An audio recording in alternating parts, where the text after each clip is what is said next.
சர்வதேச நிலையில் ஏற்பட்ட போர் காரணமாக ஒரு எரிபொருள் சக்தி நெருக்கடி ஒன்று ஏற்பட்டிருக்கின்றது. இலங்கையையும் அது வேகமாக பாதித்து வந்திருக்கின்றது. இந்த நெருக்கடியானது கூடுதலான எமது துறைகளை பாதித்திருக்கின்றது. விவசாயத்துறை, போக்குவரத்து துறை, மின்சாரத்துறை, கல்வித்துறை, சுகாதாரத்துறை என்று எல்லா துறைகளையும் பாதிக்கின்ற ஒரு நெருக்கடியாக இந்த நெருக்கடி காணப்படுகின்றது. குறிப்பாக சொல்லப்போனால் இன்றைய நிலையில் விவசாயிகள் மிகவும் திக்குமுக்காடி கொண்டிருக்கின்றார்கள். அவர்களுக்கான உரம், அவர்களுக்கான நாசினிகள், அவர்களுக்கான போக்குவரத்து தேவைகள் பற்றிய விடயம், தமது நிலங்களை பண்படுத்துவதற்கான எரிபொருள் போன்ற விடயங்களில் மிகவும் திண்டாடி கொண்டிருக்கின்றார்கள். எனவே இந்த விவசாயிகளுக்கு நாங்கள் ஒரு உத்தரவாதம் அளிக்க வேண்டிய தேவை காணப்படுகின்றது. ஏனென்றால் எமது நாட்டின் பிரதானமான உற்பத்தியாக விவசாயத்துறை காணப்படுகின்றது. எனவே விவசாயிகளும் விவசாயத்துறையில் ஈடுபடுகின்றவர்களும் சோர்ந்து போகாமல் அவர்களை பாதுகாக்க வேண்டிய அவசிய தேவை அரசுக்கு இருக்கின்றது. எனவே விவசாயிகள் இந்த இடத்தில் அரசாங்கத்தை மிகவும் எதிர்பார்த்து கொண்டிருக்கின்றார்கள்.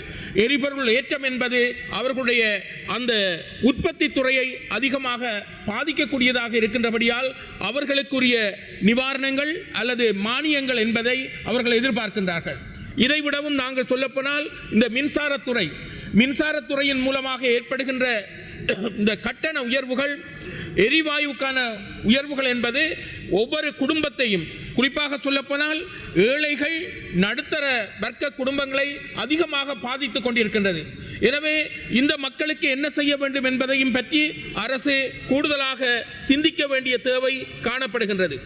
அதேவேளை அடுத்த கட்டமாக பார்த்தால் கல்வித்துறை, சுகாதாரத்துறை என்பவற்றை எடுத்து பார்க்கலாம். இந்த கல்வித்துறையிலும் கூட இந்த போக்குவரத்து செய்கின்ற அரச உத்தியோகஸ்தர்கள் மற்றும் அடுத்ததாக மாணவர்களுக்கும் இது பாதிப்பை ஏற்படுத்துகின்றது. இந்த யுத்தம் எவ்வளவு காலம் தொடரப்போகின்றது என்பது எமக்கு தெரியாது. வல்லரசு ஒன்றின் இருமாப்பு காரணமாக இந்த யுத்தம் நடைபெற்றுக் கொண்டிருப்பதை நாங்கள் அவதானிக்கின்றோம். எனவே அரசு வினைத்திறனாக முகாமைத்துவம் செய்வதன் மூலமாக இந்த நெருக்கடியில் இருந்து மக்கள் மீள்வதற்குரிய வழிவகையை செய்ய வேண்டும் என்று இந்த இடத்தில் நான் கேட்டுக்கொள்கின்றேன். அதேவேளை கல்வித்துறையை பொறுத்தமட்டில் ஒரு விடயத்தை சொல்ல வேண்டும். அண்மையில் GCAL காப்போத்தா உயர்தர பரீட்சை முடிவுகள் வந்திருக்கின்றன. இந்த பரீட்சை முடிவு பற்றியும் நாங்கள் சிந்திக்க வேண்டியிருக்கின்றது. அடுத்த கட்டமாக வரப்போகின்ற பரீட்சை முடிவு எப்படி இருக்க போகின்றது என்பது பற்றியும் சிந்திக்க வேண்டும். கடந்த அந்த முடிவின் போது முதலாவது இடத்தில் மாவட்ட மட்டத்தில் கொழும்பு மாவட்டம் காணப்படுகின்றது, காப்போத்தா உயர்தர அந்த அடைவின்படி. இரண்டாவது இடத்தில் மன்னார் காணப்படுகின்றது, மூன்றாவது இடத்தில் புத்தளம் காணப்படுகின்றது, நான்காவது இடத்தில் களுத்துறை, ஐந்தாவது இடத்தில் மட்டக்களப்பு, ஆறாவது இடத்தில் யாழ்ப்பாணம் காணப்படுகின்றது. எனவே இங்கு 3 சிறுபான்மை மக்கள் வாழுகின்ற மாவட்டங்கள் இந்த 6 இடங்களுக்குள் வந்திருக்கின்றன. அதற்காக உழைத்த அதிகாரிகள் மற்றும் ஆசிரியர்கள், அதிபர்கள், மாணவர்களை நாங்கள் பாராட்டிக் கொள்ளுகின்றோம். அதேவேளை இன்னும் ஒரு பக்கத்தில் பார்க்கின்ற போது எங்களுடைய சாதாரண கிராமத்தில் வாழுகின்ற மக்கள் இந்த எரிபொருள் நெருக்கடி காரணமாக தங்களுடைய பல வேலைகளை ஆற்ற முடியாத நிலையில் திணறிக் கொண்டிருக்கின்றார்கள் என்பதையும் அரசுக்கு நான் இந்த இடத்தில் சுட்டிக்காட்ட வேண்டிய ஒரு தேவை இருக்கின்றது. அதேவேளை இந்த விவசாயிகள் எதிர்நோக்குகின்ற பல்வேறு பிரச்சனைகளில் யானை தாக்கம் என்பது மிகவும் அதிகமாக காணப்படுகின்றது. இதுவும் இந்த எரிபொருள் நெருக்கடியோடு சம்பந்தப்படாது விட்டாலும் கூட இது விவசாயிகளை அதிகமாக பாதிக்கின்றது. அண்மையில் நான் வருகின்ற போது செங்கலடி நகரத்திற்குள் யானைகளின் அட்டகாசம் அதிகமாக இருந்ததன் காரணமாக அந்த கருப்பு பாலம் என்கின்ற இடத்தில் விவசாயி ஒருவர் அடித்துக் கொல்லப்பட்டிருக்கின்றார். புது மண்டபத்தடியிலும் கூட இந்த யானைகளின் அட்டகாசம் காரணமாக சின்னவன் என்று சொல்லப்படுகின்ற ஒருவர் அடித்துக் கொல்லப்பட்டிருக்கின்றார். எனவே இந்த இடத்திலும் கூட இந்த மின்சார நெருக்கடி ஏற்படுகின்ற போது இந்த இருட்டாக இருக்கின்ற பிரதேசங்களில் அதிகமாக இந்த தாக்குதல்கள் அதிகமாக காணப்படுகின்றன. எனவே இதுவும் கூட ஒரு உப பிரச்சனையாக அமைந்திருக்கின்றது என்பதை சுட்டிக்காட்ட விரும்புகின்றேன். ஆகவே இந்த மின்சார நெருக்கடி, எரிபொருள் நெருக்கடி என்பவற்றிலிருந்து மக்களை பாதுகாப்பதற்கான புதிய உத்திகள், உபாயங்களோடு அரசு பயணிக்க வேண்டிய தேவையை மக்கள் உணர்ந்து கொண்டிருக்கின்றார்கள், எதிர்பார்த்து கொண்டிருக்கின்றார்கள் என்பதையும் இந்த இடத்தில் நான் சுட்டிக்காட்ட விரும்புகின்றேன். இதே நேரத்தில் இன்னும் சில விடயங்களை நான் உப விடயங்களாக சுட்டிக்காட்ட வேண்டும். இந்த கல்வி அடைவு விடயத்தில் உங்களுக்கு தெரிய வேண்டும், கிளிநொச்சி மாவட்டம் எவ்வளவு மோசமாக பல பிரச்சனைகளை எதிர்நோக்கினாலும் அந்த கிராமத்தில் கிளிநொச்சி மகாவித்தியாலயத்தில் கல்வி பயின்ற ஒரு மாணவன், அது திருக்குமரன் என்று சொல்லுகின்ற மாணவன் அகில இலங்கை ரீதியாக முதலாவது இடத்தை பெற்றிருக்கின்றார். அதே போன்றுதான் பர்தான் என்று சொல்லப்படுகின்ற காத்தான்குடி மாணவன் வணிகத்துறையில் அவன் முதலாவது இடத்தை பெற்றிருக்கின்றான். இதே போன்று பல்வேறு துறைகளிலும் முதலாவது இடங்களை பெற்றவர்களை பாராட்டுவதோடு மிகவும் ஏழை பெற்றோர்கள் பல சவால்களுக்கு மத்தியில் தமது பிள்ளைகளை கற்பித்து பல சாதனைகளை படைத்திருக்கின்றார்கள். அதற்கான அனைவருக்கும் நான் இந்த இடத்தில் பாராட்டுக்களை தெரிவித்துக் கொள்வதோடு இன்னும் ஒரு விடயத்தை சொல்ல விரும்புகின்றேன். இந்த எரிபொருள் நெருக்கடி காரணமாக இந்த எரிபொருளை பதுக்குகின்ற செயல்பாடுகள், அதே போன்று உரத்தை நாசினிகளை பதுக்குகின்ற செயற்பாடுகளும் கூட ஏற்பட்டிருப்பதை அவதானிக்க முடிகின்றது. இதற்கான நடவடிக்கைகளை துரிதமாக ஏற்படுத்தி இந்த உரப்பதுக்கம் மற்றும் எரிபொருள் பதுக்கம் காரணமாக பாதிக்கப்படுகின்ற மக்களை பாதுகாக்க வேண்டும் என்ற விடயத்தையும் இந்த இடத்தில் சுட்டிக்காட்ட விரும்புகின்றேன். அதே போன்றுதான் இன்னும் ஒரு விடயம், அண்மையில் நான் எங்களுடைய போலீஸ் பாதுகாப்பு அமைச்சரிடம் அந்த விடயத்தை சொல்லியிருக்கின்றேன். இந்த போதைப்பொருள் பாதிப்பு காரணமாக ஏற்படுகின்ற விளைவு இதுவும் ஒரு நெருக்கடியாக மாறிக்கொண்டிருக்கின்றது.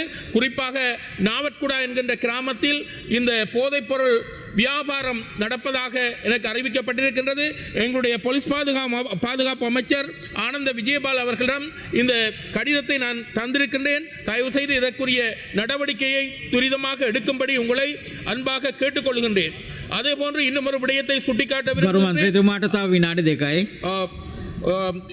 இன்னும் விடயத்தை சுட்டிக்காட்டுகின்றேன். இந்த கனகர் கிராமம் என்று சொல்லப்படுகின்ற கிராமத்தில் அந்த யுத்த காரணமாக அங்கிருந்து கிட்டத்தட்ட 202 பேர் இடம்பெயர்ந்து சென்றிருந்தார்கள்.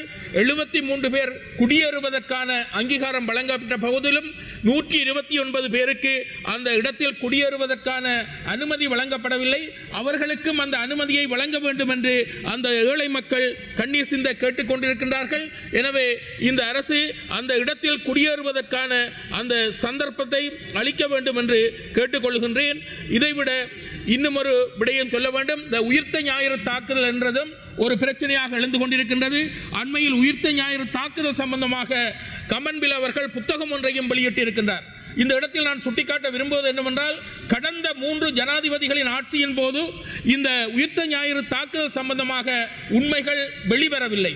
அண்மையில் பார்க்கின்றேன், ஒரு 3ஆம் மட்டத்தில் உள்ள சந்தேக நபர்கள், 2ஆம் மட்டத்தில் உள்ள சந்தேக நபர்கள் இப்போது கைது செய்யப்பட்டு சில உண்மைகள் வெளிவருவதாக அறிகின்றோம்.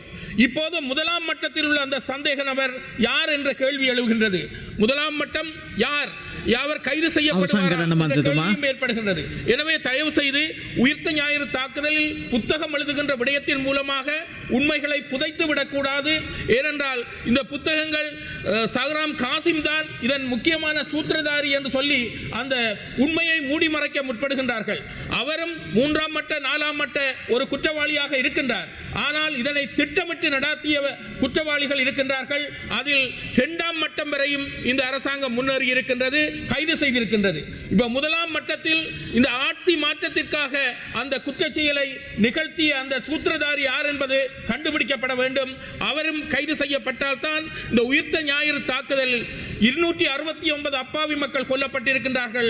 பல நூற்றுக்கணக்கான மக்கள் காயப்பட்டிருக்கின்றார்கள். அவர்களுக்கு நீதி வேண்டும். எங்களுடைய பேராயர் அவர்கள் உண்மையை தேடிக்கொண்டிருக்கின்றார்கள்.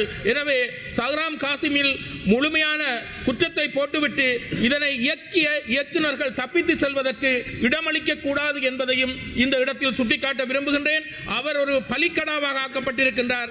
இது அவரை இயக்கிய அந்த இயக்குநர்கள் இன்றும் இருந்து கொண்டிருக்கின்றார்கள். புத்தக வெளியீட்டின் போது அவர்கள் அங்கு பிரசன்னமாகி இருக்கின்றார்களா ஏற்படுகின்றது என்ற விடயத்தையும் சுட்டிக்காட்டி எரிபொருள் நெருக்கடிக்கு வினைத்திறனான முகாமைத்துவத்தை செய்து மக்களை பாதுகாக்க வேண்டும். இந்த யுத்தம் எப்போது முடிகின்றது என்பது தெரியவில்லை. ஆனால் அந்த யுத்தம் முடியும் வரைக்கும் மக்களை பாதுகாக்க வேண்டும் என்பதையும் கூறி எனது உரையை நிறைவு செய்கின்றேன். நன்றி.